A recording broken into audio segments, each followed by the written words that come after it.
Takže ahoj lidi, vítám vás u dnešního videa. Dneska si uděláme náramek pro BFF. Takže tak a já už tady mám v podstatě jeden takovejhle. A jdeme si udělat pro BFF, aby jsme jako měli spolu.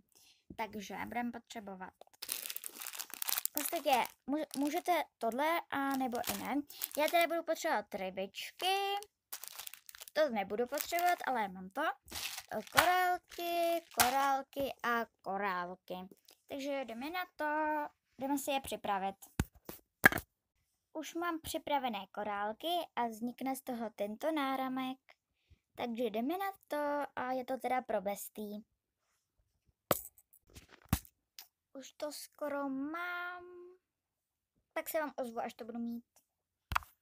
Tak a mám ho hotový, co na to říkáte? Mám taky. Tak ahoj!